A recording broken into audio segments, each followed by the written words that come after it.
안녕하세요. 세상에는 천사의 가면을 쓰고 다가와 사람의 진심과 피땀 어린 재산을 통째로 집어삼키려 드는 악마들이 존재합니다.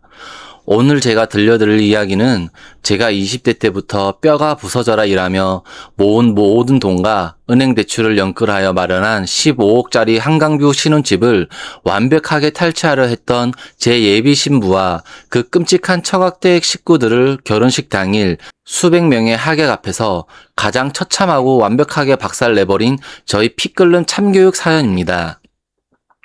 가장 화려하고 축복받아야 할 결혼식 날이 어떻게 세상에서 가장 끔찍한 지옥의 재판장으로 변해버렸는지 그 숨막히는 폭풍전야의 순간으로 먼저 여러분을 안내하겠습니다. 결혼식을 불과 15시간 앞둔 금요일 늦은 밤이었습니다. 저는 서울 흑석동에 위치한 15억짜리 신축 아파트 거실에 서서 한강을 가로지르는 대교의 불빛들을 바라보며 가슴 벅찬 감동에 젖어 있었습니다. 고졸 출신으로 바닥에서부터 시작해 피토하며 읽어낸 제 인생의 가장 찬란한 결실이자 내일이면 제 사랑하는 아내가 될 지연이와 평생을 함께할 우리의 둥지였으니까요. 그때 고요한 정막을 깨고 현관문 초인종이 울렸습니다. 모니터를 확인해 보니 아내의 마지막 잔짐들을 싣고 오기로 한 용달차 기사님이셨습니다. 저는 반가운 마음에 서둘러 현관문을 열었습니다. 그런데 짐을 대충 거실 한쪽에 내려놓으신 기사님의 표정이 몹시 어두웠습니다. 땀에 흠뻑 젖은 작업복 차림의 기사님은 쭈뼛거리며 신발장 앞을 서성이셨고 무언가 망설이는 듯 입술을 달싹였습니다.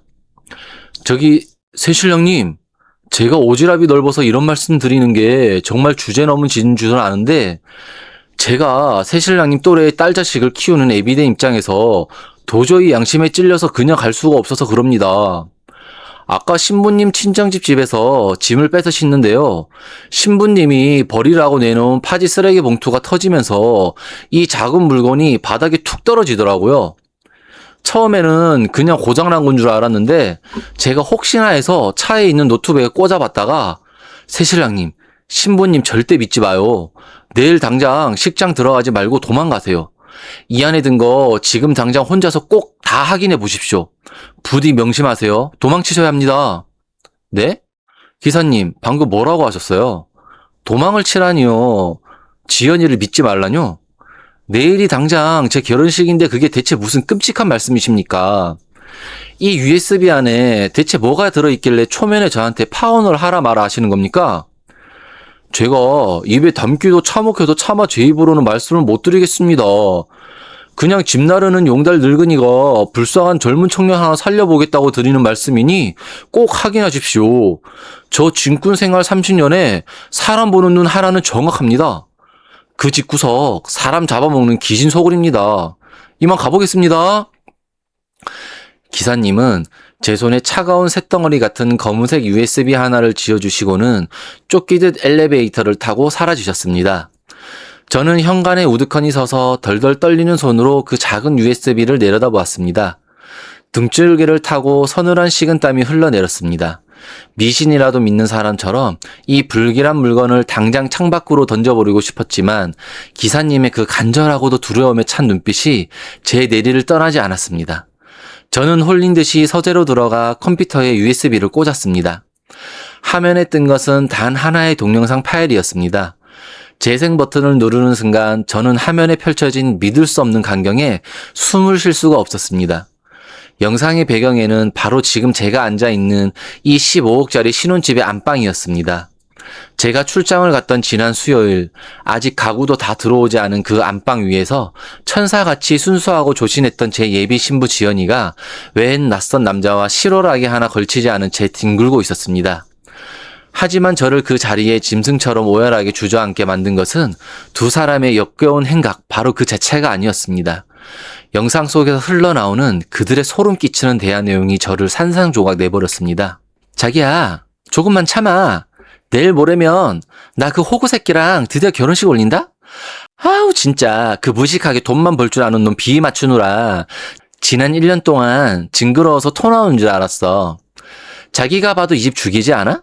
15억짜리 한강뷰 아파트라니. 진짜 호구 하나 제대로 물었지 뭐. 결혼하고 딱 1년만 혼인신고 미뤄서 쥐어짜다가 나중에 임신했다고 거짓말 쳐서 이 집 공동명의로 바꾸고 바로 이혼 소송 걸어버릴 거야. 우리 엄마 아빠가 벌써 이혼 전문 변호사에다가 다 세팅해놨어. 방갈죽 하면 내모지 7억 5천이야. 그 돈으로 우리 자기 외제차 싹 뽑아주고 나랑 해외 가서 평생 놀고 먹자. 응? 역시 우리 지연이가 머리 하나는 기가 막히게 잘 돌아가. 그 새끼는 자기가 평생 노가다 뛰어서 산 집이 나랑 떡치는 모텔방인 줄도 모르고 내일 식장에서 실실 쪼개고 있겠네. 장인 장모님 연기도 예술이셔. 그 새끼 앞에서 어찌나 고상한 척을 하시던지 1년만 꾹 참고 살아. 내가 이 신혼집 비밀번호 알아뒀으니까 그 호구 새끼 출장 갈 때마다 내가 와서 위로해줄게. 머릿속에서 퓨즈가 끊어지는 듯한 갱음이 들렸습니다. 세상이 빙글빙글 돌고 심장에 칼이 찔린 것처럼 찢어질 듯한 고통이 밀려왔습니다. 내가 평생을 바쳐 사랑한 여자, 내 모든 것을 내어준 그 여자가 사실은 내 피 같은 재산을 노리고 접근한 꽃뱀이었으며 그녀의 부모조차 한통속이 되어 저를 철저하게 기만하고 사기를 쳤다는 사실. 그 용달 기사님이 아니었다면 저는 내일 식장에 들어가 평생을 저 악마들의 노예이자 현금 인출기로 착취당하다가 비참하게 쫓겨났을 겁니다. 저는 바닥에 주저앉아 주먹으로 가슴을 치며 짐승처럼 울부짖었습니다. 배심감과 모멸감에 피눈물이 흘렀습니다. 하지만 그 처절한 슬픔이 가장 차갑고 잔혹한 분노의 불길로 타오르는 데는 그리 오랜 시간이 걸리지 않았습니다. 그래, 너희들이 내 인생을 가지고 장난을 쳤겠다. 내 15억을 날로 먹으려고 완벽한 사기극을 준비하셨다? 좋아.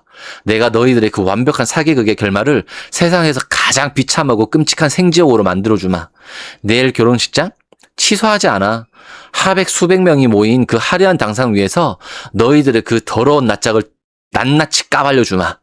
저는 밤새도록 치밀하게 칼을 갈았습니다. 그리고 다음날 아무 일도 없다는 듯이 턱시도를 입고 결혼식장에 도착했습니다. 호텔 예식장의 화려한 샹들리에 아래 하객 500명이 빼곡히 들어찬 홀 안은 축복과 한의로 가득했습니다. 순백의 웨딩드레스를 입은 아내는 세상에서 가장 순결하고 아름다운 천사의 미소를 지으며 제 곁에 서 있었고 장모님과 장인어른은 하객들을 향해 점잖게 고개를 숙이며 기쁨의 눈물을 훔치는 척 완벽한 연기를 펼치고 있었습니다. 결혼식이 중반부를 향해 달려갈 무렵 사회자가 밝은 목소리로 마이크를 잡았습니다. 자, 이제 오늘 결혼식의 하이라이트 순서입니다.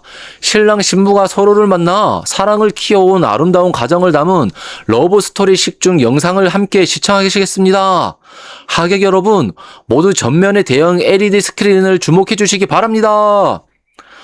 홀 안의 모든 조명이 꺼지고 잔잔한 로맨틱한 피아노 음악이 흐르기 시작했습니다. 하지만 대형 스크린에 뜬 것은 우리가 함께 찍은 웨딩 촬영 사진이나 풋풋한 데이트 영상이 아니었습니다. 바로 어젯밤 제가 신혼집에서 확인했던 그 끔찍하고 역겨운 불륜 영상이 300인치 대형 스크린을 꽉 채우며 재생되기 시작했습니다. 실오라기 하나 걸치지 않은 채 제 신혼집 안방에 뒹구는 아내와 낯선 남자의 모습, 그리고 제 15억짜리 집을 가로채서 이혼 소송을 하겠다는 그 소름 끼치는 대화 내용이 예식장 전체에 쩌렁쩌렁하게 울려 퍼졌습니다. 야! 이게 뭐야? 오빠, 당장 저거 끄라 해! 지금 당장 스크린 내리라고 해! 아이고 맙소사! 이게 대체 무슨 해괴명칭한 영상이야? 김서방, 자네 지금 우리 귀한 딸 시집 보내는 날에 무슨 짓을 하는 건가? 어디서 이상한 딥페이크인지 뭔지 가짜 핫성 영상을 만들어서 우리 집안에 이렇게 모욕을 줘. 사회자, 당장 저거 안 끄고 뭐해? 가짜요? 딥페이크요? 장모님, 연기가 참 대종상 여우주연상급이시네요. 저 영상 속에 뒹굴고 있는 저 새끼, 지난주에 장모님이 저한테 친척 조카라고 인사시켰던 그 새끼 아닙니까? 친척 조카랑 신혼집 침대에서 발가벗고 뒹구는 게 장모님 댁 가풍입니까? 오빠 아니야. 저건 아니야. 오빠가 오해한 거야. 내가 다 설명할게, 제발. 사람들 다 보잖아. 제발 꺼줘. 설명? 무슨 설명? 1년 뒤에 임신했다고 구라치고 15억짜리 내 아파트 절반 뜯어갈 계획서라도 프리젠테이션 해주시게? 사람들 다 보라고 튼 거야, 이 쓰레기 같은 년아. 내가 1년 동안 내 앞에서 조신한 척, 천사인 척 연기를 하면서 뒤로는 내 피 같은 돈 뜯어먹으려고 역겨운 궁리했던 그 역겨운 민낯을 여기 내 온 친구들은 친척들한테 똑똑히 보여주려고. 하객 여러분, 오늘 축의금 내신 분들은 나가시는 길에 봉투 다 돌려받아 가십시오. 오늘 결혼식은 없습니다. 저 순백의 드레스를 입은 여자는 제 신부가 아니라 15억짜리 제 아파트를 통째로 뜯어먹으려고 부모까지 한통속이 되어 설계한 희대의 꽃뱀 사기꾼입니다.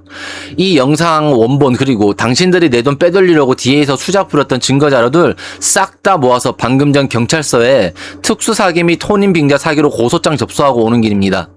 밥 맛있게들 드십시오. 저 사기꾼 가족이 교도소 가기 전에 먹는 마지막 만찬이 될 테니까요. 웨딩드레스를 입은 아내는 그 자리에 다리가 풀려 주저앉아 실성한 사람처럼 비명을 내질렀고, 고상한 척하던 장모님과 장인어른은 하객들의 경멸 어린 시선과 손가락질을 받으며 사색이 되어 바닥을 뒹굴었습니다. 그 처참하고도 통쾌한 광경을 단상 위에서 차갑게 내려다보며 저는 그간의 모든 억울함이 폭발하는 미친 카타르시스를 느꼈습니다. 도대체 저는 어쩌다가 이런 인간의 탈을 쓴 악마 같은 여자와 결혼까지 약속하게 되었던 것일까요? 그리고 무슨 끔찍한 가스라이팅을 당했기에 신혼집을 구하는 과정에서 저들의 그 탐욕스러운 본색을 눈치채지 못했던 것일까요? 아수라장이 된 식장을 뒤로하고 호텔 문을 나설 때 제 뺨 위로 뜨거운 눈물이 쉴 새 없이 흘러내렸습니다. 복수를 완성했다는 미친 듯한 통쾌함과 동시에 도대체 나는 왜 그토록 어리석게 저 악마 같은 여자의 거짓말에 내 모든 것을 바쳤던 것일까 하는 뼈저린 후회가 밀려왔기 때문입니다. 그 하얀 웨딩드레스 속에 숨겨진 추악한 뱀의 혀를 눈치채지 못할 만큼 제 과거의 삶은 지독하게도 춥고 외로웠으며 가족이라는 단어에 굶주려 있었습니다. 제 인생은 시작부터가 철저한 잿빛이었습니다. 산동네 판자촌에 태어난 저는 초등학교 시절 빚쟁이들에게 쫓겨 야반도주한 아버지의 얼굴조차 제대로 기억하지 못합니다. 홀로 남겨진 어머니는 식당 주방과 파출부 일을 전전하며 저를 키우셨지만 제가 고등학교를 채 졸업하기도 전에 가로와 지병으로 허망하게 세상을 떠나셨습니다. 상주복을 입고 어머니의 차가운 유골함을 안고 돌아오던 그 텅 빈 산동네의 골목길에서 19살의 저는 뼛속까지 스며드는 가난한 공포를 맛보았습니다. 가난은 단순히 배가 고픈 것이 아니라 사람의 목숨을 갉아먹고 존엄을 짓밟는 가장 잔인한 괴물이라는 것을 뼈저리게 깨달은 것입니다. 저는 대학 진학이라는 사치스러운 꿈은 일찌감치 쓰레기통에 처박아버리고 졸업장 잉크도 마르기 전에 곧바로 거친 건설 현장, 이른바 노가다판으로 뛰어들었습니다. 제 몸뚱어리 하나 굴려서 정직하게 돈을 벌 수 있는 유일한 곳이었으니까요. 야, 새파랗게 어린 놈이 벌써부터 공사판을 굴러먹으러 왔어? 여기 시멘트 포대 지는 게 장난인 줄 알아? 며칠 하다가 힘들다고 질질 짜면서 도망갈 거면 아예 안전모 벗고 집에 가. 나중에 다쳐서 산재 처리해달라고 귀찮게 굴지 말고. 반장님, 저 돌아갈 집도 없고 의지할 부모도 없습니다. 여기서 이 악물고 일 안 하면 당장 길바닥에서 굶어 죽습니다. 시멘트 포대 10개, 20개든 제 등에 얹어만 주십시오. 뼈가 부서져도 절대 도망 안 칩니다. 제발 일만 하게 해주십시오. 그날부터 제 청춘은 오직 흙먼지와 땀냄새, 그리고 시멘트 가루로 뒤덮였습니다.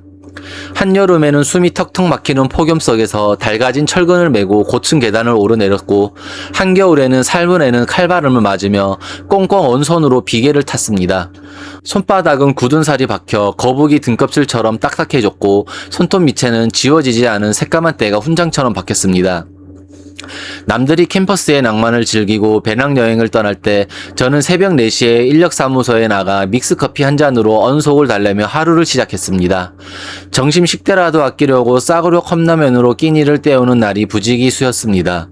그렇게 10원짜리 하나 호투를 쓰지 않고 악착같이 돈을 모았습니다.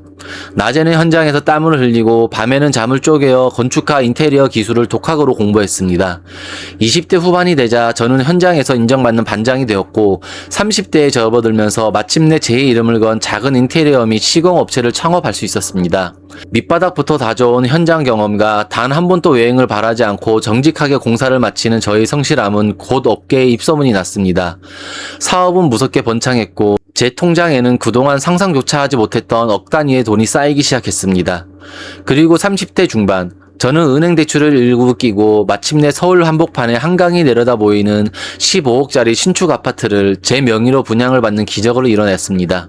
계약서에 도장을 찍던 날, 저는 텅 빈 아파트 거실 바닥에 주저앉아 짐승처럼 엉엉 울었습니다.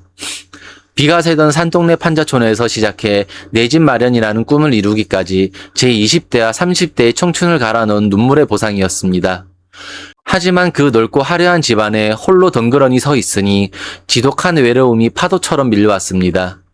이 성공의 기쁨을 함께 나눌 가족이 단 한 명도 없다는 사실이 너무나 사무쳤습니다. 따뜻한 밥 한 끼 마주 앉아 먹어줄 사람, 지친 몸을 이끌고 퇴근했을 때 수고했다며 웃어줄 아내가 미치도록 그리웠습니다.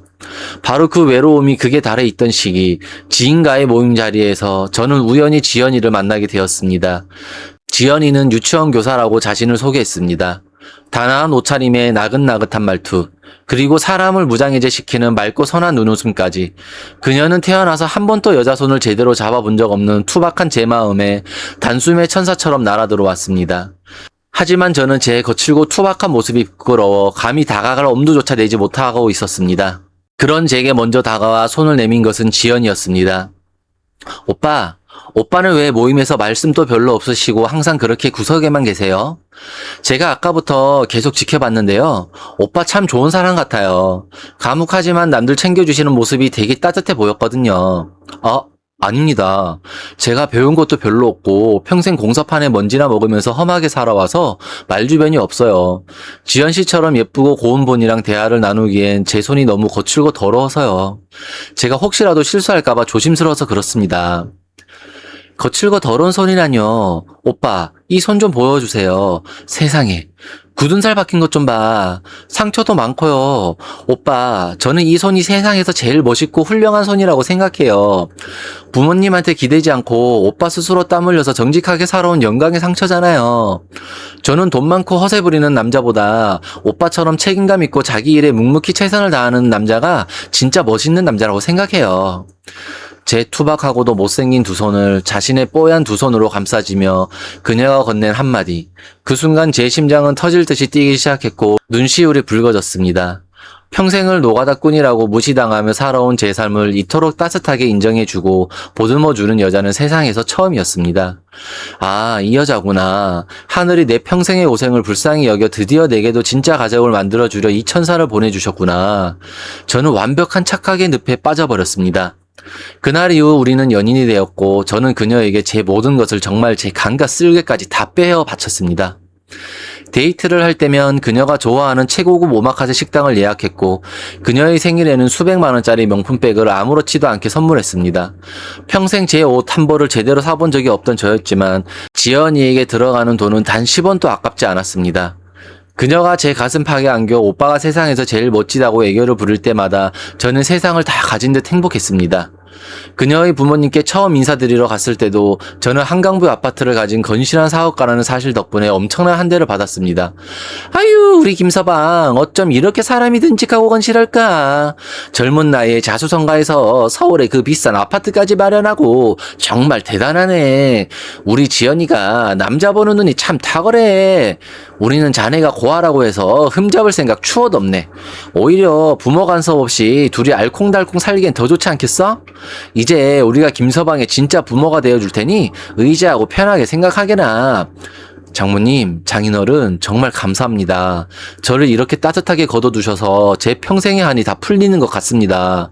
제가 비록 부족한 놈이지만 지연이 손에 절대 물 한 방울 안 묻히고 평생 공주님처럼 떠받들며 살겠습니다. 저를 아들처럼 걷어주십시오.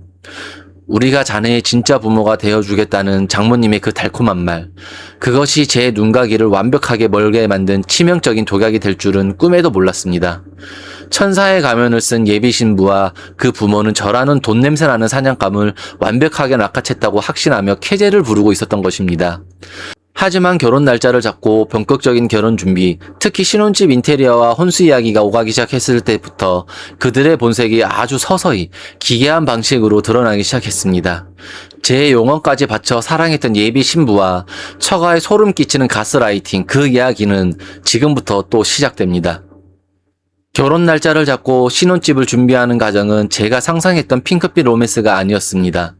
그것은 저를 철저하게 고립시키고 제 재산을 합법적으로 강탈하기 위해 설계된 처가댁의 완벽한 가스라이팅의 시작이었습니다. 지연이는 결혼식이 다가올수록 천사 같았던 미소를 거두고 조금씩 그 탐욕스러운 악마의 본색을 드러내기 시작했습니다. 그 끔찍한 조짐의 첫 시작은 15억짜리 제 한강뷰 아파트의 인테리어를 결정하던 날이었습니다. 평생 인테리어를 시공으로 업으로 삼아온 저는 제 손으로 직접 신혼집을 최고급 자재로 꾸며주겠다는 로망을 가지고 있었습니다. 하지만 지연이와 장모님은 제가 짜놓은 도면을 보더니 미간을 찌푸리며 노골적으로 불만을 표출했습니다. 아유, 김서방, 자네가 공사판에 굴러먹던 솜씨라 그런지 도면에서 벌써 노가다 냄새가 키키하긴 하네. 우리 지연이가 평생 살 집인데 이런 싸구려 자재로 어떻게 꾸며? 인테리어는 내가 아는 강남의 유명한 실장한테 맡길 테니까 자네는 돈만 준비해. 장모님, 저 인테리어 바닥에서 10년 굴렀습니다. 제가 거래처를 통해서 최고급 자재 원가로 빼오면 훨씬 저렴하고 튼튼하게 지을 수 있습니다. 굳이 강남 업체에서 수천만 원 바가지 쓸 필요 없습니다. 오빠는 왜 그렇게 촌스럽게 굴어? 우리 엄마가 인맥을 써서 특별하게 싸게 해준다잖아. 오빠가 뚝딱거리는 공사판 노가다 냄새나는 집에서 나보고 신혼 시작하라는 거야? 내가 오빠 고하라는 거 다 이해해주고 흠없이 시집 가주는데 인테리어 하나도 내 맘대로 못해? 오빠 진짜 쪼단하다. 지연아, 그게 무슨 소리야? 고하라니. 내가 언제 촌스럽게 굴었다고 그래. 나는 그냥 우리 돈 아껴서 내 예쁜 옷 하나라도 더 사주고 싶어서. 돈이 아까우면 결혼을 왜 해? 오빠 혼자 그 잘난 한강부 아파트 껴안고 평생 늙어 죽지 그래? 나 진짜 오빠 실망이야. 당장 우리 엄마한테 계좌이체 안 해줘? 안 그러면 나 이 결혼 다시 생각해 볼 거야. 지연이의 입에서 튀어나온 고아라는 단어와 결혼을 다시 생각해 보겠다는 협박은 제 가슴에 비수를 꽂았습니다. 제가 평생을 안고 살아온 결핍과 상처를 정확히 찔러 들어오는 악랄함, 가스라이팅이었습니다. 가족을 잃을지도 모른다는 극도의 공포감에 휩싸인 저는 바보같이 무릎을 꿇고 그녀에게 용서를 구했습니다. 그리고 장모님이 요구하는 강남 인테리어 비용 수천만 원을 고스란히 이체하고 말았습니다. 하지만 그것은 시작에 불과했습니다. 인테리어가 끝나고 혼수를 채워 넣을 때가 되자 지연이의 요구는 상상을 초월하는 수준으로 뻔뻔해졌습니다. 오빠, 나 이번 혼수 전부 수입 명품 가구랑 외제 가전으로 싹 다 맞출 거야. 내 친구들 다 시집 갈 때 그 정도는 기본으로 해갔어. 내가 명색이 15억짜리 아파트 안주인으로 들어가는데 국산 싸구려 가전 들여놓으면 사람들이 내 수준을 뭘로 보겠어. 견적 1억쯤 나왔으니까 오빠 카드로 시원하게 긁어줘. 지연아, 잠깐만. 혼수는 원래 신부 쪽에서 해오는 거 아니었어? 내가 15억짜리 집을 온전히 내 힘으로 해왔잖아. 나 대출금 갚느라 지금 통장에 1억까지 여윳돈도 없단 말이야. 뭐? 신부 쪽? 오빠, 지금 나한테 본전 생각하는 거야? 오빠같이 나이 많고 배운 거 없는 남자가 나같이 예쁘고 젊은 유치원 교사랑 결혼하는데 집 하나 딸랑 해오면서 유세를 떨어? 우리 엄마 아빠가 오빠 고아라는 거 노가다 뛰면서 돈 번 거 다 눈 감아주고 나 시집 보내주시는데 그깟 혼수 1억을 나보고 해오라고? 오빠 진짜 구질구질하다. 당장 파혼해. 김서방, 자네가 참 실망이네. 우리 지연이 귀하게 키워서 자네한테 거저주는 거나 다름없는데 그걸 아까워해? 돈 없으면 자네가 아파트 담보로 대출을 더 받더라도 혼수 채워놔야지. 어디서 감히 새 신부한테 돈을 내놓으라 말아야. 쯧쯧. 역시 고아로 자라서 그런지 얘가 참 이기적이야. 당장 내일 모레까지 혼수 대금 입금 안 하면 실장 취소할 테니 알아서 해. 또다시 시작된 파혼 협박과 제 출신에 대한 모욕. 저는 억울해서 미칠 것만 같았습니다. 그녀가 눈물을 뚝뚝 흘리며 파혼을 입에 올릴 때마다 저항할 힘을 잃어버렸습니다. 평생을 외롭게 살아온 제게 지연이는 유일한 빛이었고 저는 그 빛을 잃을까봐 두려워 덜덜 떠는 바보 같은 맹인이 되었습니다. 결국 저는 무리하게 마이너스 통장까지 개설하여 그녀가 원하는 대로 1억 원짜리 명품 혼수를 신혼집에 채워넣었습니다. 하지만 그들의 가장 악랄한 탐욕은 따로 있었습니다. 결혼식을 불과 한 달 앞둔 시점 장인어른이 저를 따로 고급 한정식 집으로 불렀습니다. 김서방, 자네가 우리 지연이 혼수까지 군말없이 다 해준 거 참 고맙게 생각하네. 그런데 말이야, 내가 요즘 밤에 잠이 안 와. 내 금쪽 같은 딸이 자네 곁에 평생을 의지해야 하는데 사람 일이라는 게 모르는 거잖아? 자네가 갑자기 마음이 변해서 우리 딸 내쫓기라도 하면 어쩌나 싶어서 말이야. 장인어른, 그런 걱정은 추워도 안 하셔도 됩니다. 저 지연이 제 목숨보다 더 사랑합니다. 평생 행복하게 해주겠다고 약속드리지 않았습니까? 말로는 누군들 못하나. 그래서 말인데 자네 신혼집 말이야. 그거 자네 단독 명의로 되어 있던데 결혼식 올리기 전에 지연이 앞으로 공동 명의 변경 서류 도장 좀 찍어주게. 그래야 우리 지연이도 안심하고 자네한테 인생을 걸 수 있지 않겠어? 까짓거 사랑하는 아내한테 절반 주는 게 뭐 대수인가? 네? 아파트 옆에 공동 명의요? 장인어른, 그건 좀 제가 20대 내내 뼈 빠지게 노가다 뛰어서 제 피와 살을 갈아 넣고 만든 제 인생의 전부입니다. 아직 대출금도 몇 억이나 남았고요. 제가 나중에 대출금 다 갚고 사업 안정되면 그때 제 몫을 떼어주는 건 몰라도 당장 공동명의를 하는 건 어렵습니다. 이런 답답한 사람 같으니라고? 자네가 그렇게 돈 계산이 철저하니까 고와 소리를 듣는 거야. 부부 사이에 내 돈 내 돈이 어딨어? 우리 딸 몫으로 절반을 안 주겠다는 건 언제든지 우리 딸을 버리겠다는 심보 아닌가? 좋아. 공동명의 하기 싫으면 이거는 엎어. 당장 지연이 데리고 집에서 나갈 테니까 다시는 연락하지 마. 장인어른은 밥상을 엎어버릴 기세로 소리를 질렀고 소식을 듣고 달려온 지연이는 제 뺨을 때리며 짐승처럼 울부짖었습니다. 오빠가 날 사랑하는 줄 알았는데 결국 오빠한테 그깟 아파트가 나보다 중요했던 거야? 당장 끝내. 나 오빠 같은 이기적인 새끼랑은 하루도 못 살아. 지연이의 그 악다구니에 저는 결국 백기를 들고 말았습니다. 하지만 15억이라는 큰 재산을 당장 공동명의로 바꾸는 것은 세금 문제도 얽혀 있어 당장 진행하기가 어려웠습니다. 저는 눈물로 애원하는 지연이를 달래며 결혼하고 1년 뒤에 사업이 좀 더 안정되면 반드시 공동명의로 바꿔주겠다는 각서를 써주고서야 간신히 파혼 위기를 넘길 수 있었습니다. 지금 돌이켜보면 그것이 얼마나 기가 막히게 세팅된 사기극의 시나리오였는지 그들은 저를 완벽하게 요리하며 자신의 아가리 속으로 집어넣고 있었던 것입니다. 그렇게 온갖 수모를 겪고 재산을 뜯기며 결혼식 전날 밤까지 끌려왔던 것입니다. 하지만 용달 기사님이 남겨주신 그 기적 같은 USB 영상 하나로 저는 이 지독한 가스라이팅의 늪에서 완벽하게 깨어났습니다. 천사의 가면을 쓴 그 꽃뱀 가족의 실체를 낱낱이 알게 된 제가 식장에서 벌였던 그 무자비한 반격 이후 그 이야기 지금 또 바로 알려드리겠습니다. 웨딩드레스를 입고 바닥에 주저앉아 실성한 듯 비명을 지르는 지연이와 하객들의 조롱 섞인 손가락질을 받으며 사색이 된 처가 식구들을 식장에 내버려 둔 채 저는 호텔 문을 박차고 나왔습니다. 차가운 바깥 공기를 들이마시는 순간 1년 동안 꽉 막혀있던 제 숨통이 비로소 트이는 것 같았습니다. 그토록 갈망했던 가족이라는 신기루가 산산조각난 자리에 남은 것은 지독한 쓸쓸함이었습니다. 제 피와 땀으로 일군 15억짜리 아파트와 제 인생을 그 악마들로부터 지켜냈다는 사실 하나만으로 저는 다시 살아갈 힘을 얻었습니다. 경찰에 고소장을 접수하긴 했지만 법적인 싸움은 제 생각보다 지지부진하게 흘러갔습니다. 그들은 실제로 제 재산을 완전히 빼앗기 전에 들통이 났기 때문에 교묘한 법망을 빠져나가며 단순한 파혼으로 몰아가려 발악을 하고 있었습니다. 저는 그 지긋지긋한 인간들에게 신경을 끄고 오직 제가 가장 잘할 수 있는 것, 바로 일에 제 모든 영혼과 에너지를 쏟아붓기 시작했습니다. 그 무렵 제 인생을 완전히 뒤바꿔 놓을 기적 같은 기회가 찾아왔습니다. 국내 최고급 5성급 호텔 체인을 운영하는 대기업에서 강남 한복판에 새로 오픈할 VVIP 전용 레지던스의 총괄 인테리어 시공을 맡을 업체를 찾는다는 소식이었습니다. 수백억 원의 예산이 수입되는 초대형 프로젝트였고 내노라 하는 대형 건설사들이 앞다투어 입찰에 뛰어들었습니다. 가진 것이라고는 현장에서 굴러먹은 깡따구와 정직한 뿐이었던 저 역시 며칠 밤을 새워가면 완벽한 시공 도면과 단가표를 만들어 그 입찰에 가감하게 도전장을 내밀었습니다.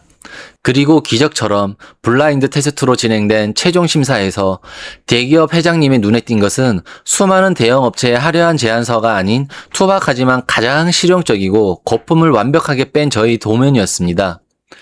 김 대표, 내가 수십 년간 이 바닥에서 건물을 올리고 호텔을 지어봤지만 자네처럼 정직하고 무식할 정도로 투명하게 견적을 짜온 사람은 처음 보네. 다른 대형 업체들은 어떻게든 뒷돈을 남겨먹으려고 수입산 자재로 눈속임을 하는데 자네는 국산 최고급 자재를 쓰면서도 마진을 최소화하고 안전에 모든 비용을 쏟아부었어. 젊은 사람이 어떻게 이런 내공을 가졌나? 회장님, 저는 20살 때부터 공사판에서 시멘트 포대를 나르며 일을 배웠습니다. 화려한 겉모습으로 사람이 눈을 속이는 건 한순간이지만 건물의 뼈대와 진짜 가치는 정직한 땀방울에서 나온다는 것을 현장에서 몸으로 배웠습니다. 저에게 이 프로젝트를 맡겨주신다면 제 목숨을 걸고 회장님의 호텔을 대한민국 최고의 명작으로 만들어 놓겠습니다. 좋네. 그 폐기한 눈빛이 마음에 들어. 이 수백억 원짜리 VVIP 레지던스 공사 김 대표가 총괄을 맡아주게. 자네가 원하는 대로 인력을 쓰고 자네의 그 정직한 철학대로 뼈대를 세워봐. 만약 이번 공사를 완벽하게 해낸다면 앞으로 우리 그룹에서 짓는 모든 호텔과 백화점 인테리어는 전부 자네 회사의 독점 계약을 맺을 것을 약속하지.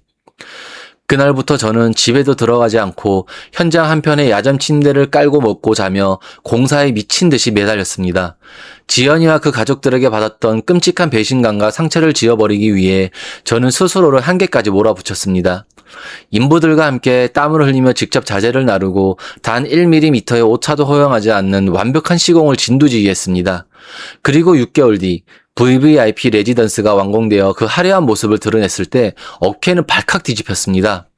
최고급 자재와 완벽한 마감, 그리고 예술적인 디테일까지 살아있는 그 공간은 언론의 극찬을 받았고 대기업 회장님은 저를 끌어안으며 기쁨의 눈물을 흘리셨습니다. 회장님은 약속대로 그룹 차원의 모든 시공 독점 계약을 제게 맡기셨고 제 작은 인테리어 업체는 단숨에 연매출 1,000억 원을 달성하는 탄탄한 중견 기업으로 폭발적으로 성장했습니다. 한강뷰 아파트를 가진 청년을 넘어 이제는 대한민국 건축업계가 주목하는 수백억대 자산가이자 청년 재벌로 기적 같은 성공을 거머쥔 것입니다. 하지만 제가 이렇게 찬란한 성공의 가도를 달리고 있을 때 회장님께서 제게 은밀하게 소개해 주신 대한민국 최고 로펌의 대표 변호사님으로부터 충격적인 소식을 듣게 되었습니다. 제 결혼식을 망쳤던 지연이와 그 처가댁 식구들에 대한 뒷조사 결과였습니다. 김 대표님, 제가 대표님 부탁을 받고 그 여자와 가족들의 뒤를 좀 캐봤는데 아주 기가 막힌 사실이 나왔습니다. 그 인간들 평범한 유치원 교사나 화목한 가족이 아닙니다. 가족 전체가 수십 년 전부터 뭉쳐서 사기를 치고 다니는 전문 꽃뱀 사기단입니다. 저기 지연이라는 여자요? 과거에 이미 결혼을 2번이나 했었고 2번 다 돈 많은 남자 물어서 혼인신고 미루다가 임신했다고 사기를 쳐서 위자료와 재산 절반을 뜯어내고 파혼한 전적이 있습니다. 대표님이 3번째 타깃이셨던 것입니다. 네? 결혼을 2번이나 했었다고요? 아니 그럼 호적에 다 남아있어야 하는 거 아닙니까? 장인 장모라는 작자들도 전부 한통속이었다고요? 그러니까 전문 사기꾼들이죠. 호적이 안 남기려고 길을 쓰고 혼인신고를 미룬 겁니다. 그리고 그 영상 속에서 지연이라는 여자랑 신혼집 침대에서 뒹굴거리던 친척 조카라는 놈 말입니다. 그놈도 친척이 아니라 유부남 제비족 출신의 브로커입니다. 그놈이 돈 많은 호구, 즉 대표님 같은 타깃을 물색해서 지연이에게 붙여주고 재산을 뜯어내면 7대3으로 나눠 갖기로 철저하게 기획된 범죄였습니다. 이런 악마 같은 새끼들. 제 15억짜리 신혼집을 통째로 뜯어먹으려고 그 오랜 시간 동안 천사행세를 하면서 연기를 했다는 거군요. 변호사님, 이 버러지 같은 새끼들 제가 어떻게든 찢어주고 싶습니다. 제가 가진 돈 100억, 아니 1000억을 다 써서라도 이 인간들 평생 감옥에서 못 나오게 만들고 싶습니다. 대표님, 진정하십시오. 이놈들 지난 1년간 대표님 돈을 직접적으로 훔쳐간 적이 아직 없어서 사기 미수로 빠져나갈 구멍을 찾고 있습니다. 하지만 걱정 마십시오. 대표님이 저한테 넘겨주신 그 영상과 제가 이번에 찾아낸 과거 사기 피해자들의 증언, 그리고 그 제비족 브로커들의 대포통장 내역까지 싹 다 긁어보았습니다. 법의 심판은 제가 가장 장원하게 내려드릴 테니 대표님은 이 사냥감을 어떻게 요리할지 지켜보시기만 하시면 됩니다. 그리고 아주 재밌는 소식이 하나 있습니다. 그 벌레 같은 인간들이 오늘 아침 대표님 회사 로비에 진을 치고 대표님을 만나겠다고 억지를 부리고 있답니다. 변호사님의 말에 저는 헛웃음을 터뜨렸습니다. 결혼식장에서 파혼을 당하고 수백 명의 하객 앞에서 망신을 당한 지 벌써 반년. 그동안 지죽은 듯 숨어 지내던 그 사기꾼 가족이 제가 연 매출 1,000억대의 기업 대표가 되었다는 언론 기사를 보고 다시 그 탐욕스러운 구미호의 본색을 드러내며 찾아온 것입니다. 그래, 제 발로 호랑이 아가리 속으로 걸어 들어오겠단 거지? 어디 그 뻔뻔한 낯 쪽으로 무슨 헛소리를 짓거리는지 구경이나 해보자. 저는 차가운 미소를 지으며 제 회사 로비로 내려갔습니다. 그리고 반년 만에 제 눈앞에 나타난 지연이와 그 부모는 인간의 상상을 초월하는 구역질하는 적반하장의 태도로 저를 기함하게 만들었습니다. 저의 거대한 성공을 뜯어먹기 위해 말도 안 되는 억지와 거짓 임신까지 주장하면서 뻔뻔하게 달려드는 가해자들의 역겨운 태세 전환과 그 말도 안 되는 이유, 바로 지금 알려드리겠습니다. 연매출 1,000억 원을 달성한 제 회사의 본사 사옥, 그 화려한 대리석이 깔린 1층 메인 로비로 향하는 전용 엘리베이터 안에서 저는 차갑게 가라앉은 이성을 다잡고 있었습니다. 불과 반년 전 수백 명의 하객 앞에서 완벽한 파멸을 선고받고 쥐구멍으로 도망을 쳤던 그 끔찍한 사기꾼 일가족이 제가 대기업의 파트너이자 수백억 원대 자산가로 언론에서 대서특필되자마자 다시 찰가무리처럼 들러붙기 위해 제 발로 찾아온 것입니다. 엘리베이터 문이 열리고 로비 중앙으로 걸어나가자 보안 요원들에게 가로막혀 고래고래 소리를 지르고 있는 세 사람의 실루엣이 보였습니다. 한때 제 영혼을 다 바쳐 사랑했던 여자 지연이, 그리고 저를 완벽한 호구로 취급하며 뼛속까지 빨아먹으려 했던 장모님과 장인들. 그들은 제 모습을 발견하자마자 보안 요원들을 밀치고 미친 듯이 달려왔습니다. 그런데 제 눈앞에 다가온 지연이의 모습은 어딘가 기괴했습니다. 그녀는 헐렁한 인부복을 입었고 배는 제법 불룩하게 튀어나와 있었습니다. 그녀는 로비 바닥에 주저앉더니 제 바지가랑이를 붙잡고 세상에서 가장 불쌍한 비련의 여주인공처럼 가짜 눈물을 펑펑 쏟아내며 기가 막힌 가스라이팅을 시작했습니다. 오빠, 오빠, 나 진짜 오빠 너무 보고 싶어서 매일 밤 피눈물을 흘리면서 죽을 고비를 넘겼어. 오빠가 어떻게 나한테 그럴 수가 있어? 식장에서 그 끔찍한 영상을 틀고 나를 버리다니. 오빠, 그거 다 오해였단 말이야. 오빠도 알잖아. 내가 얼마나 순수하고 오빠만 바랐는지. 그날 신혼집에 쳐들어왔던 그 남자 친척 조카가 아니라 내 스토커였어. 나한테 약을 먹이고 협박해서 강제로 그런 짓을 벌인 거라고. 나는 오빠가 다칠까봐 무서워서 말도 못하고 혼자 끙끙 앓았던 건데 오빠는 나를 믿어주지도 않고 식장에서 그렇게 잔인하게 버렸어. 하지만 오빠, 나 오빠 다 용서할게. 나 진짜 오빠 사랑하니까 다 잊고 새 출발할 수 있어. 오빠, 내 배 좀 봐. 나 임신 6개월이야. 오빠 핏줄이라고. 식장에서는 오빠한테 버림받은 충격 때문에 말도 못했지만 우리 아기 생각해서 내가 진짜 혀 깨물고 버텼어. 오빠, 이제 1,000억 원대 회사 대표님이 됐다며? 우리 아기한테 부끄럽잖아. 아빠가 돼야지. 나 다 용서할 테니까 당장 나 데리고 그 한강부 아파트로 돌아가자. 응? 지연이의 입에서 흘러나오는 구역질 않은 변명과 임신 공격에 저는 하마터면 실소를 터뜨릴 뻔했습니다. 약을 먹이고 협박을 당했다며 영상 속에서는 누구보다 즐겁게 제 재산을 빼돌릴 계획을 세우던 그녀였습니다. 게다가 임신 6개월? 저는 속으로 쾌재를 불렀습니다. 왜냐하면 지연이는 결혼식을 앞둔 6개월 전부터 결혼 첫날 밤까지 순결을 지키고 싶다며 제 스킨십을 완벽하게 거부했었고 저는 그녀의 그 가증스러운 순수함에 속아 털끝 하나 건드리지 않았기 때문입니다. 즉, 저 배 속에 든 아이는 1000%제 아이의 아니라는 것을 저는 명백하게 알고 있었습니다. 하지만 저는 짐짓 당황한 척 표정을 굳혔고 그 빈틈을 놓치지 않고 장모와 장인이 미친 듯이 이빨을 드러내며 달려들었습니다. 아이고, 김서방 아니지. 이제 김 대표님이라고 불러야 하나? 자네 진짜 피도 눈물도 없는 무선 사람인 줄은 알았지만 어떻게 자기 배 아파서 새끼 뱀 바누라를 식장에서 그렇게 비참하게 버릴 수가 있어? 우리 지연이가 자네한테 버림받고 우울증에 걸려서 죽으려는 거 뱃속에 든 자네 핏줄 하나 살리겠다고 내가 밤낮으로 감시하면서 겨우 살려놨네. 자네가 호화로 자라서 핏줄기한 줄을 모르는 모양인데 자네가 지금 수백억을 벌면 뭐해? 천륜을 저버린 짐승인데. 우리가 뉴스 보니까 아주 기가 막히게 성공했던데 자네가 그 정도 양심이 있으면 우리 지연이한테 평생 속죄하면서 살아야 하는 거 아닌가? 자네 당장 우리 지연이랑 구청 가서 혼인신고부터 해. 그리고 지연이 임신하고 마음고생 심했으니까 자네 명의로 된 그 15억짜리 아파트 싹 다 지연이 단독 명의로 넘겨. 그리고 내 딸이 1,000억대 대표 사모님이 됐는데 장모님 내가 쪼그라들게 살면서 자네 얼굴에 먹칠하는 거잖아. 내 앞으로 한도 없는 법인카드 하나 파주고 강남의 백화점 문화센터 다니기 편하게 30억짜리 주상복합 하나 얻어줘. 그 정도는 해줘야 우리가 자네 과거 덮어주고 가족으로 받아주지. 김 대표, 네 한 사람 말이 100번 1000번 맞아. 자네가 성공한 건 축하한 일이지만 우리 딸 눈물에서 피눈물 뽑아낸 값은 아주 톡톡히 치러야 할 거야. 내가 보아하니 자네 회사가 앞으로도 성장도 준비하고 대기업이랑 독점 계약도 맺었던데 말이야. 만약에 언론에 청년재벌 김 대표 임신한 조광지처를 식장에서 버리고 독수공방하게 만들었다라는 기사가 대문짝하게 나면 과연 어떻게 될까? 대기업 회장님이 그런 파렴치한 놈이랑 계속 계약을 유지하실까? 주식은 바닥을 칠 거고 자네 회사는 하루아침에 공중분해가 될 거야. 내가 어른으로서 아주 신사적으로 제안 하나 하지. 자네 회사 지분 딱 절반 50%만 내 입으로 넘겨. 그러면 내가 경영고문으로 앉아서 자네 니 든든하게 봐주고 우리 딸 지연이가 낳을 자네 핏줄도 내가 완벽한 후계자로 키워주지. 만약 내 제안 거절하면 당장 로빈 문 열고 나가서 저기 대기하고 있는 기자들한테 다 까발릴 거야. 아주 세상에서 제일 파렴치한 놈으로 매장당하고 싶지 않으면 지금 당장 내가 가져온 이 주식 양도 증서랑 아파트 명의 이전 서류에 도장 찍어. 그러니까 정리를 좀 해보겠습니다. 지연이가 지금 임신 6개월인데 그게 제 아이라는 말씀이시죠? 그리고 제가 결혼식장에서 지연이를 버렸으니 그에 대한 위자료와 아이 양육비 명목으로 15억짜리 한강뷰 아파트를 지연이 당동 명의로 넘기고 장모님께는 한도 없는 법인카드와 30억짜리 주상 복합을 사드리고 장인어른께는 제 회사 지분 50%를 넘겨라? 만약 이 요거를 들어주지 않으면 제가 임신한 아내를 버린 파렴치범이라고 언론에 폭로해서 제 회사를 망하게 만들겠다. 지금 이렇게 말씀하신 거 맞습니까? 오빠, 우리 아빠가 말을 좀 세게 하셔서 그렇지. 다 우리 가족이 잘 살아보자고 하는 말씀이시잖아. 오빠 돈 많으니까 그 정도는 우리한테 아무것도 아니잖아.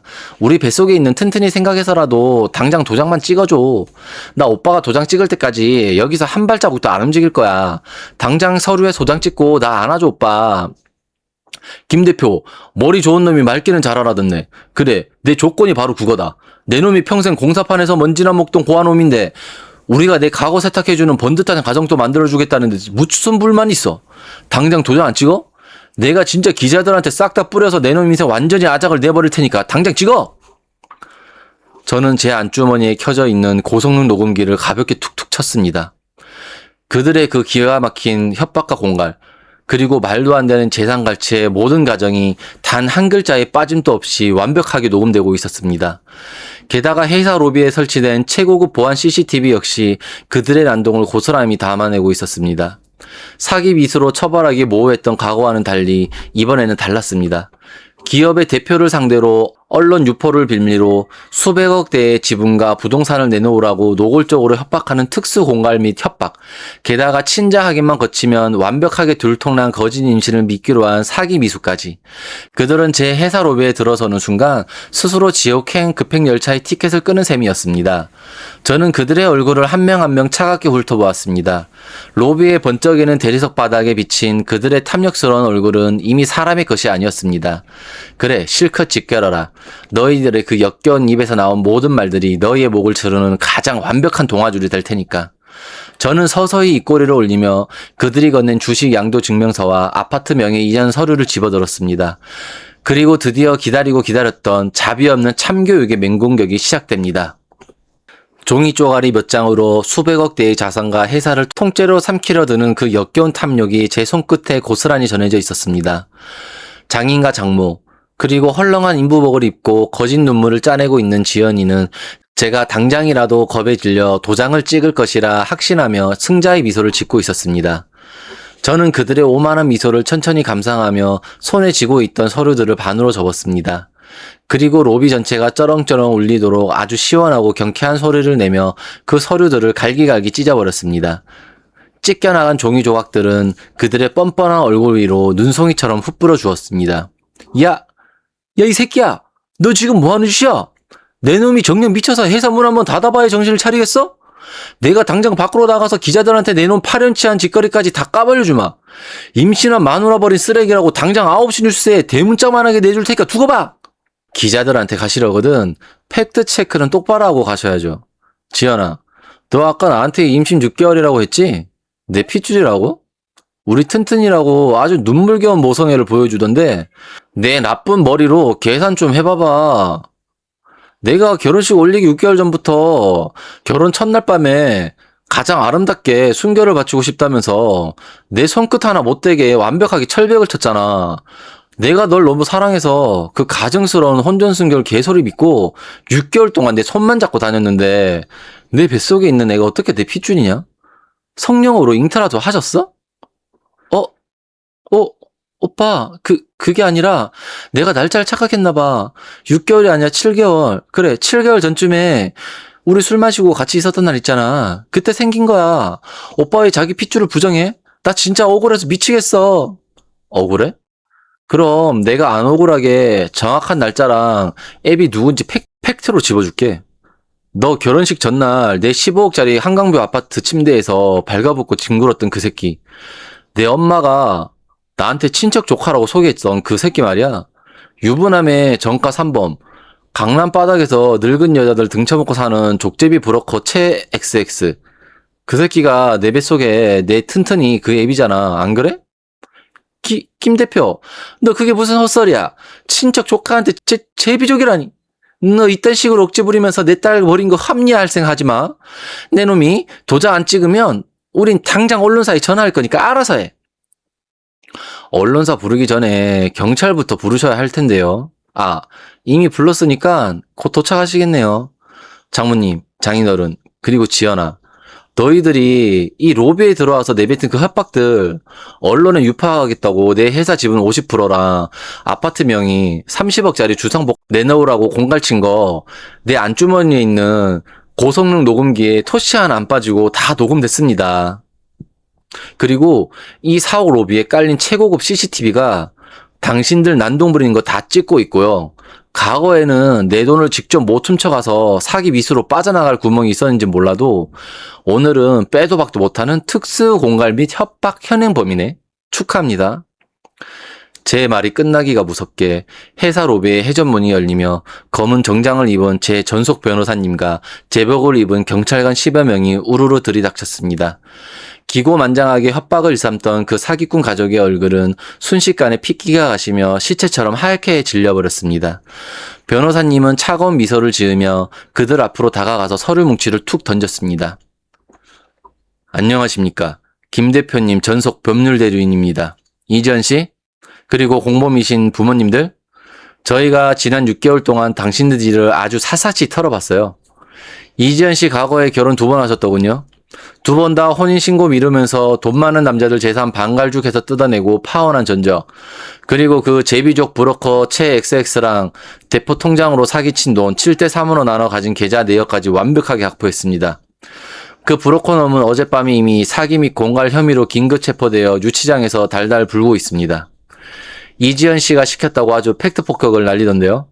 그리고 오늘 기업 대표를 상대로 허위사실 유포를 빌미로 수백억 대의 지분과 부동산을 강취하려 한 특수 공갈 혐의까지 추가되었습니다.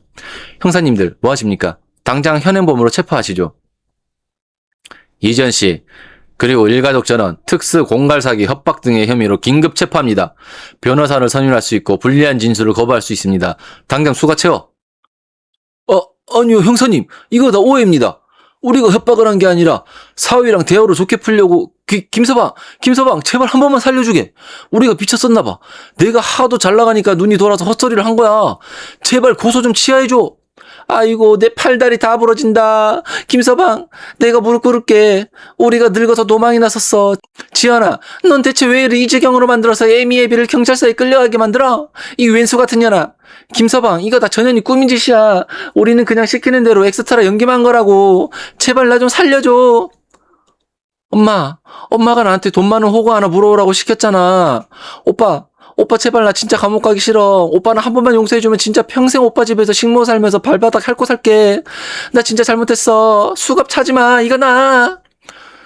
은빛 수갑이 그들의 손목을 차갑게 올가매자 조금 전까지 서로를 위하는 척 완벽한 가족 연기를 펼치던 그들은 경찰들 앞에서 서로의 탓을 하며 물어뜯는 짐승들로 돌변했습니다. 로비에 출근하던 수백 명의 제 회사 직원들과 마침 저를 취재하러 와 있던 경제부 기자들의 카메라 플래시 세례 속에서 그 끔찍한 사기꾼 일가족은 수갑을 찬 채 가장 비참하고 꼴사나운 모습으로 질질 끌려 나갔습니다. 기자들의 셔터 소리와 그들의 처절한 비명소리가 뒤엉킨 로비 한가운데 서서 저는 평생 저를 짓눌러 왔던 가난의 서러움과 외로움, 그리고 그들에게 당했던 끔찍한 가스라이팅에 상처가 눈 녹듯이 완벽하게 씻겨 내려가는 짜릿한 카타르시스를 느꼈습니다. 이후의 결과는 불보듯 뻔했습니다. 기자들의 카메라에 고스란히 찍힌 그들의 체포 장면은 청년 재벌을 노린 희대의 가족 사기단이라는 타이틀로 전국에서 대서특필되었습니다. 변호사님이 제출한 완벽한 증거자료와 과거 피해자들의 연이행 고소까지 겹치면서 지연이와 그 부모는 빠져나갈 구멍이 없는 법정 최고형의 선고를 받았습니다. 특수 공갈 및 상습 사기 혐의로 장인 장모는 각각 징역 12년과 10년을, 주범이었던 지연이와 그 제비족 브로커는 무려 징역 15년이라는 무거운 실형을 선고받고 차가운 교도소 독방으로 향했습니다.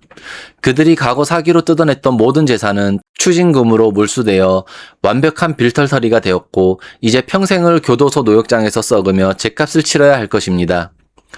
반면 저는 이 사건을 계기로 어떤 외풍에도 흔들리지 않고 강직하고 정직한 청년 기업가라는 이미지가 널리 알려지며 대기업과의 파트너십을 더욱 공고히 다지게 되었습니다.